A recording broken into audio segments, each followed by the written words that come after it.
अस्सलामुअलैकुम व्यूअर्स, मैं हूं इंजीनियर हबीब और आप देख रहे हैं मेरा यूट्यूब चैनल जिसका नाम है इलेक्ट्रिकल वॉल। उम्मीद करता हूं कि आप सब लोग बिल्कुल ठीक ठाक होंगे, खैर खैरियत से होंगे।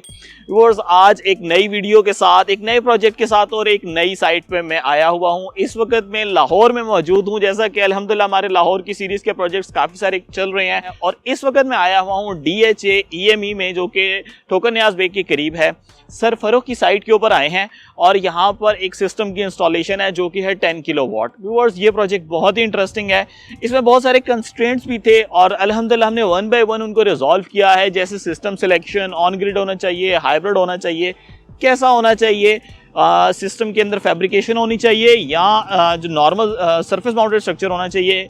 ये तमाम चीज़ें आज की वीडियो में जानेंगे ताकि आप बेहतर तरीके से अपना प्रोजेक्ट लगाते हुए डिसीजन ले सकें। लेकिन मैं ये सारी बातें बताने से पहले रिक्वेस्ट करूंगा सर फरूख से कि ये हमें बताएं कि इन्होंने मुझे कैसे अप्रोच किया। मैं काफ़ी दूर हूँ, अटक में हूँ और नियर अबाउट 6 आवर्स की ड्राइव है और मैं लाहौर में आया हूँ और इनका प्रोजेक्ट इंस्टॉल कर रहा हूँ। ओवर टू सर फरूख और ये हमें बताते हैं प्रोजेक्ट के बारे में। अस्सलाम वालेकुम जी, मेरा नाम फ़रूख है।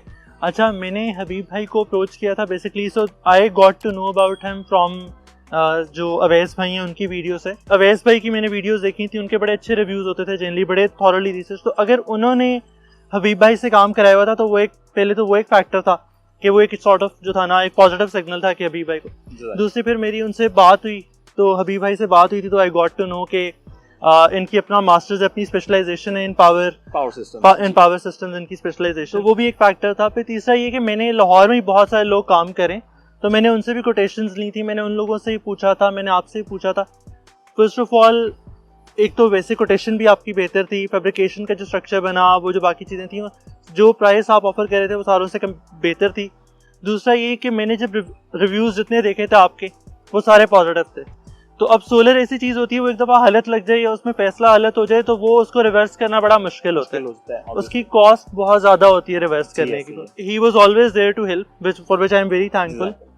अभी फॉर एग्जांपल आज भी हम लोग जब काम कर रहे थे तो हम लोगों ने पहले 2 5000 वाट के मैंने इनसे मंगवाए थे स्टेबलाइजर्स, लेकिन देन वो ले आए लास्ट इस्लामाबाद के ट्रिप में, लेकिन देन ही रियलाइज कि अच्छा दिस इज नॉट, तो वो एक 10000 वाट का ले, विच इज एक्चुअली हमारे सिस्टम के लिहाज से विच इज मच बेटर।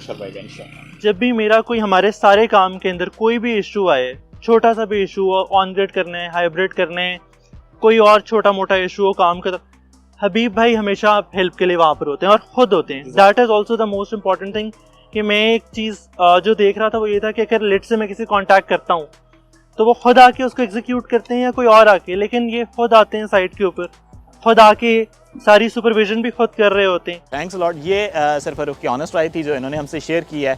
अभी मैं आपको प्रोजेक्ट की टेक्निकल डिटेल्स बताता हूँ और कंस्ट्रेंट बताता हूँ कि क्या क्या कंस्ट्रेंट थे और किस तरीके से हमने अल्हम्दुलिल्लाह इसे यहाँ पर रिजॉल्व किया है।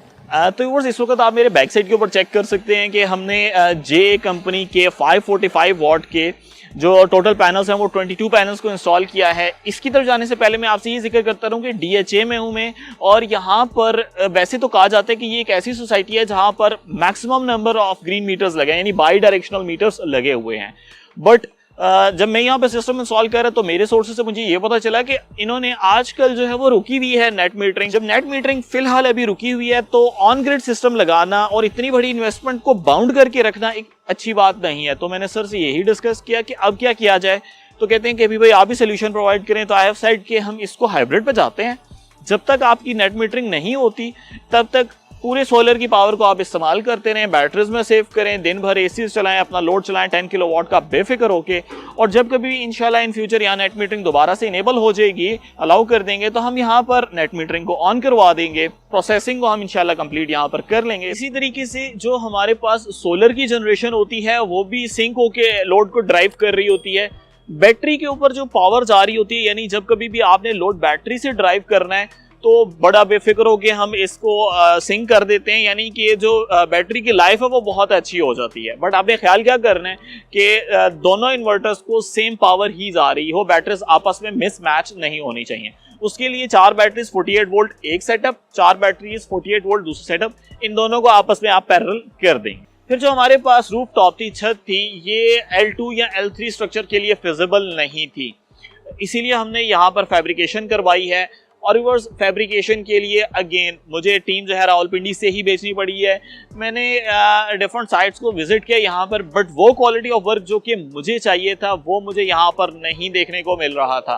देन आई हैव डिसाइडेड कि हम वही C channels, H beams, cross pipes, जिसको कैप्सूल सी चैनल्स कहते हैं, वो इस्तेमाल करेंगे। तो मैंने अपने फैब्रिकेटर्स को वहाँ से भेजा है और अल्हम्दुलिल्लाह इन्होंने यहाँ पर एक बेहतरीन सा सिस्टम जो है एलिवेटर स्ट्रक्चर यहाँ पर इंस्टॉल कर दिया है। देन ऑनवर्ड मेरा थर्ड विजिट है और यहाँ पर अब हम इसको फाइनल एनर्जाइज कर देंगे, जिसमें सोलर पावर, बैटरी पावर और ग्रिड पावर जो है वो आपस में शेयरिंग करके हमारे लोड को ड्राइव करेगी। तो व्यूअर्स इस वक्त आप देख सकते हैं कि मैं आ चुका हूं इनसाइड में और यहाँ पर जो हमारा कंप्लीट सिस्टम है इसको इंस्टॉल कर दिया गया है। यहाँ पर आप देख सकते हैं कि 2 इन्वर्टर्स को इंस्टॉल किया गया है। फर्स्ट वन इन्वर्टर का फ्रोनस का मैट्रिक्स मॉडल है और ये 5 किलोवाट का इन्वर्टर आता है। एक ये इन्वर्टर है, इसी के साथ ये एक दूसरा इन्वर्टर भी यहाँ पर इंस्टॉल कर दिया गया है। और व्यूअर्स ये हमने पहले प्लान कुछ ऐसे किया था कि 5 किलोवाट का सिस्टम हमारे एक फ्लोर को रन करेगा और दूसरा 5 किलोवाट का सिस्टम जो है वो हमारे दूसरे फ्लोर को रन करेगा। लेकिन इनके लोड डिवीजन ऐसे है कि इस वक्त जो ग्राउंड फ्लोर है वहाँ पर लोड ज़्यादा है और फर्स्ट फ्लोर पर लोड कम है। देन वी हैव डिसाइडेड बेहतर अप्रोच ये है कि हम इसको सिंक कर दें, 10 किलोवाट के ऊपर शिफ्ट कर दें। और वो कैसे करेंगे? First one inverter, second one inverter. First one inverter को हम मास्टर फॉर्म में चलाएंगे, सेकंड वन इन्वर्टर को स्लेव फॉर्म में चलाएंगे और इन दोनों को हमने पैरेलल कॉम्बिनेशन में कनेक्ट कर दिया है। अब होता कुछ ऐसे है कि जो लोड होता है वो डिवाइड हो जाता है, जितना भी चल रहा है वो दोनों इन्वर्टर्स पे चल रहा है। फ़ायदा क्या है? पॉजिटिव पॉइंट्स क्या हैं? पॉजिटिव पॉइंट्स व्यूअर्स इसके कुछ ये हैं कि जो बैटरीज हैं, बैटरीज की पावर यानी उसकी लाइफ बहुत अच्छी हो जाएगी। बैटरीज का ड्रेनेज करंट, जो करंट इसमें से ड्रेन होना है वो कम हो जाएगा। अगर कहा जाए कि पहले जो 4 बैटरियों पे लोड पड़ना था अब वो 8 बैटरियों ने शेयर कर लिया, दोनों इन्वर्टर एक दूसरे के साथ सिंक हो गए हैं। तो ये बड़े ही पॉजिटिव पॉइंट्स होते हैं। प्रोटेक्शन सिस्टम्स देख सकते हैं कि एसी की प्रोटेक्शन हम लाजमी ऐड करते हैं, यानी कि वापडा की तरफ से जो वोल्टेज की फ्लक्चुएशन आती हैं उससे बचाना होता है, तो उसके लिए आप देख सकते हैं कि ये प्रोटेक्शन बॉक्सेस हैं। इसी तरीके से राइट एंड लेफ्ट के ऊपर आपको डीसी प्रोटेक्शन मिल जाती है। इसके अंदर सोलर के ब्रेकर्स हैं, यानी सोलर डीसी ब्रेकर्स, और इसी के साथ बैटरी का ब्रेकर। इसी के साथ जो ज़रूरी चीज़ है, बीइंग इंस्टॉलर में सबको यही कहता हूं कि आप ये एक बार की वायरिंग मुश्किल है वर्स, लेकिन आपके लिए फ़ायदेमंद है। आपकी सिंगल टाइम की एफर्ट है, लेकिन इनके लिए फ़ायदा ये होगा, घर में लेडीज़ हैं या कोई ऐसा बंदा है जिसको इस पूरे सिस्टम का नहीं पता, बस आप उनको सिर्फ ये बता दें कि इन अ केस ऑफ फॉल्ट अगर कोई मसला आ जाता है, समझे पूरा सिस्टम फेल हो गया, आपने जस्ट इस चेंज ओवर को ना घुमा के 2 पे कर देना है, यानी वापडा के ऊपर कर देना है। ये पूरा सिस्टम बाईपास हो जाएगा। तो ये हमने फीचर इसमें ऐड कर दिया है। अब इसमें क्योंकि डुअल आउटपुट बेस्ड इन्वर्टर है, हैवी लोड भी है और लाइट लोड भी है, तो हैवी लोड और लाइट लोड के लिए अलग-अलग चेंज ओवर्स मैंने यहाँ पर इंस्टॉल किए हैं। इसी के साथ ये हमारे पास हैवी लोड का चेंज ओवर है। तो इस वक्त आप देख सकते हैं कि इनिशियल टेस्टिंग है और अगर टाइम देखा जाए तो टाइम इस वक्त हो चुका है जी 5 बज गए हैं। लेकिन टेस्टिंग हम कर सकते हैं, हमें ये देखना होता है कि सारी चीज़ें ओके हैं। आप देख सकते हैं ग्रिड कनेक्ट कर दी है, साथ ही इसके सोलर भी कनेक्टेड है, वो भी ऑन है। वोल्टेजेस दोनों स्ट्रिंग्स के ऊपर 156 और एम्पियर्स। इस वक्त पावर निग्लिजिबल है लेकिन टेस्टिंग हो चुकी हुई है। जो लोड है वो हमारा 2.7 किलोवाट चल रहा है और ये ग्रिड से जो पावर है ली जा रही है। बैटरीज हमारी इस वक्त माइनर सी चार्ज हो रही हैं, आप देख सकते हैं 99% है। जो चीज़ मैं आपको बताना चाहता हूँ वो ये था कि आप देखिए ये शेयरिंग पे चल रहा है, जितना लोड यहाँ पर चल रहा है अगर मैं दूसरे इन्वर्टर की तरफ आऊँ तो इस इन्वर्टर के ऊपर भी आप देख सकते हैं कि उतना ही लोड चल रहा है, 2.7 किलोवाट। पहले ये था कि अलग-अलग ये इन्वर्टर एक फ्लोर के लिए था, दूसरा इन्वर्टर दूसरे फ्लोर के लिए था, बट यहाँ पर अब ये हुआ है कि दोनों इन्वर्टर एक दूसरे के साथ सिंक हो चुके हैं और अपने लोड को शेयर कर रहे हैं। यानी टोटल अगर लोड की बात की जाए तो तकरीबन अगर लेट्स से ये 2.5 कर लें और उस पर भी 2.5 कर लें तो ये हमारे पास 5 किलोवाट का लोड चल रहा है। तो अब ये 5 किलोवाट का लोड 2 इन्वर्टर्स पर डिवाइड हो गया है। ग्रिड पावर भी डिवाइड हो जाती है, सोलर की पावर भी डिवाइड हो जाती है और बैटरी के ऊपर भी जो लोड होता है वो डिवाइड हो जाता है। तो ये हमारा टास्क है जो अल्हम्दुलिल्लाह हमने अचीव कर लिया।